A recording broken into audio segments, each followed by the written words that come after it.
Hi and welcome to today's video, which is the first in a long time. I've been looking through my makeup collection and I'd like to perhaps channel and focus on working on a number of items because I really have been neglecting my makeup for the last couple of years at least. Certainly haven't been doing any project pans, so I thought I'd come back today with 23 items for 2023. So I've got a varied selection here. I'll go through them now and I'll let you know the goals for each one. So if you're interested in seeing, please carry on watching.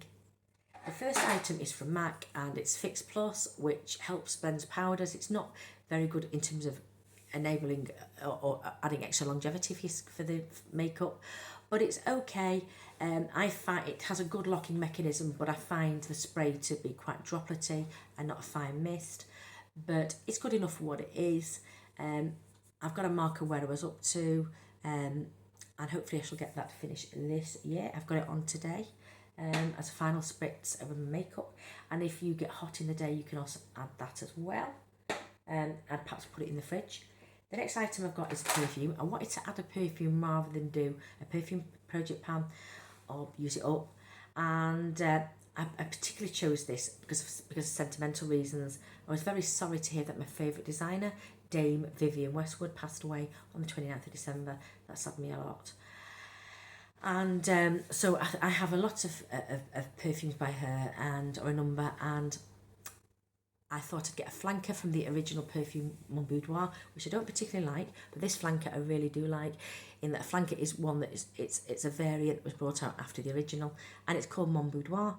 It's much fresher. It's a white floral with berry notes, particularly blackcurrant, blackberry, and a bit of raspberry. Really, really like this. It's fresh, and I'm going to use this in spring and summer, but I've got it on now. And I won't use this all the time. I'll use other fragrances on days in between, but I hope to get this finished because I will bring out my backup. And I've used about 10ml out of this 50ml bottle. And then the next item is a hair one, and it's from Aveda Botanical Repair Strengthening Leave-In Treatment. I got, again, in an advent calendar an advent calendar this year. This small one, 25ml, so it's a quarter size. I've used it a few times, and it's good. It's supposed to be repairing the bonds in your hair. Now, I did find that it softened the hair slightly and it did condition slightly, but it's all gone to pot since it's gone extremely cold here, and my hair's gone very, very frizzy, even with straightening, which I don't often straighten my hair. So I don't want to be having it and then not using it because I find something better. So I bought this in December, and I want to use it all up because it was £34 for 100ml. I think I got it for something like £30 on a discount on a website, but it's still expensive, and I want to get this used up. I'm a bit of a magpie when it comes to hair stuff. So the next item, let me just see what I'm going to pick up randomly. I have an Aromatherapy Associates rollerball for pulse points, and it's called Deep Relax, and I use that at night. That's where I'm up to. I got that in an advent calendar from 2021, but I only opened it up towards the end of last year, and I've started using it. A little goes a long way, but it does have lavender in, which is an aromatic I really dislike strongly, but it does have other herbal notes as well. So I'm seeing if I can get this used up. It probably was about there at the beginning, so I've used a couple of mil. So see if I can finish with that. Then I have a primer which I haven't used as yet. It's by Balance Me. I got this again in a beauty kit. It's supposed to be 99% natural. It's 30ml. I do like I like a hydrating primer, which this supposedly is, so I'll give it a try. I don't use it in place of skincare. I use a full skincare regime, and then I put that on top after I put my SPF, and then I lay my foundation down. So I've got another couple of items I'm finishing off, then I will start on this. The next item I have is a BB cream by Mina of Spain, and this is made in Italy. It's a BB cream SPF 15. It only comes in 2 shades, which isn't very, very good. I've expelled all the air out, but I haven't used it yet. It isn't showing up as orangey. It truly is a dark, dark orange. But I'm going to see if I can shear it out and use it on perhaps a low or no makeup day. I want to get this finished up this year. Then I have a foundation that I also is the oldest one in my collection. It's a discontinued Bare Minerals Pure Brightening Serum Foundation, which I think I got in the last couple of years as it was being phased out, and I only paid about £9 for it, so it was a bit of a bargain. This too is orangey, but not as orange as the BB cream. You have to invert it and squeeze it to get the product out, but the sides are very, very stiff. The plastic is very, very, very difficult to bend, so it isn't good for my hands. I don't have a lot of grip power in my hands, so I want to try and get this used up. I've used it about 4 times up to now. It's on my face now, and it's a very light coverage, which I do enjoy. Then I have a nail polish from Nails Inc. I got this in December in an advent calendar. When I open one of the doors, right, I'll use it straight away. So I've used it 11 times, that's 22 coats, because each time I do my manicure, I do 2 coats. This one chips within hours, so it's not a favourite of mine. I mean, all Nails Inc chip on me, but this is called Kensington High Street, and you can see there's quite a lot of use in that. So I'm hopefully going to finish that off this year, but I do love a burgundy fingers, particularly in winter, but not necessarily so. Then I have a product I've actually bought myself this year in 2022, and it's Physicians Formula Butter Bronzer, the original. Now, obviously, the packaging is slightly different. They put printing on, which is different than the standard. There's the butter bronzer, and then it comes with a applicator, which I don't use. There is a lighter version which is very yellow. This one's yellow as well. I love the formula, that it's lovely and soft and buttery because it has butter in. And what I want to do is to get it so the ripples that are on it are gone, and perhaps it's flat, and then I will perhaps try another one, because again, this, like I say, it's too yellow for me. It's not my favourite colour, but I just want to get a bit more use out of it.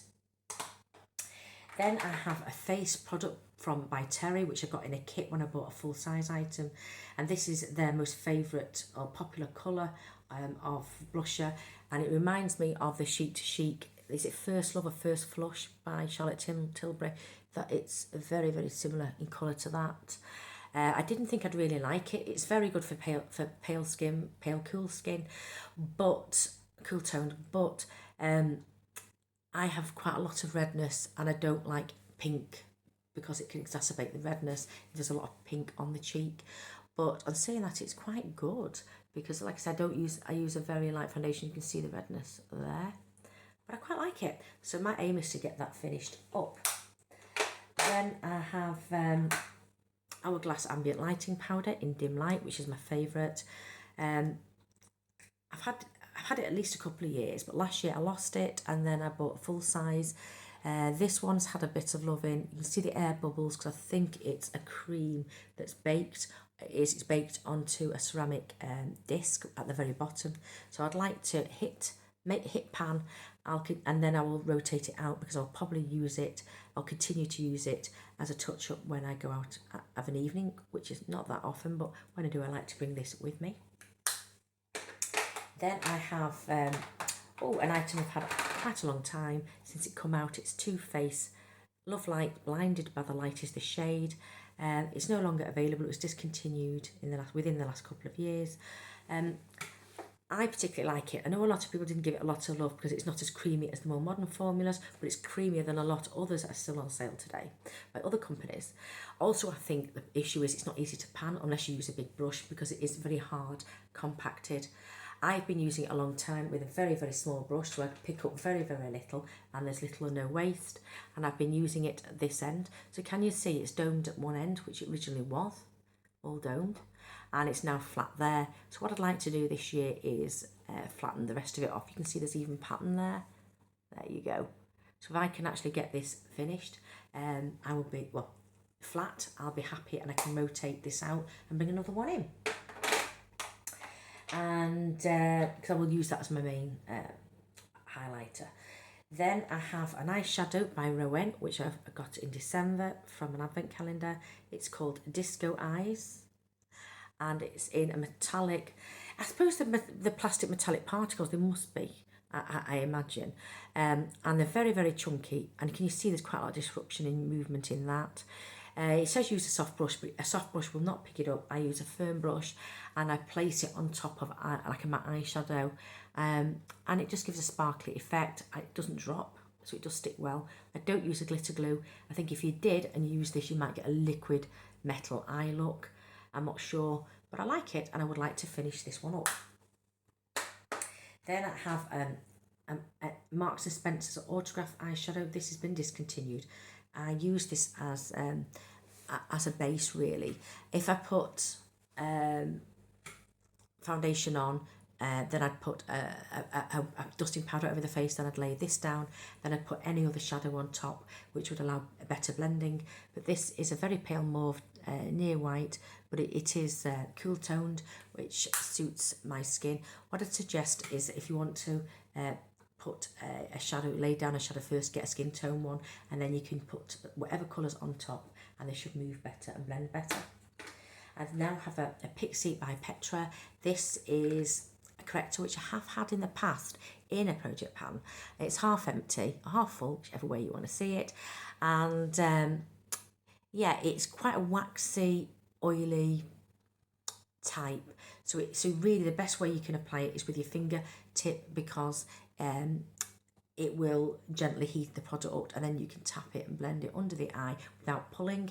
It's really good for correcting darkness, because I've got dark circles. I've also got quite a very see-through lids and you can see all the veins, and if you want to block it out you can use that if you actually matte down with powder first. I mean, afterwards you really need to do that, or else shadows can slide or crease, but I really don't have a problem if I use it the way that I'm used to using it. And I want to finish that up. I've then got, I'll go through my eye products. So I've got I had this in a project pan before, it's by Galan. It's no longer available. It's a champagne gold liner for the waterline or for the lower line to brighten eyes. It does a good job. I want to see it used up. And then I can put in another item that I've actually got on today, I think. Because I've selected this at the last minute as a substitution.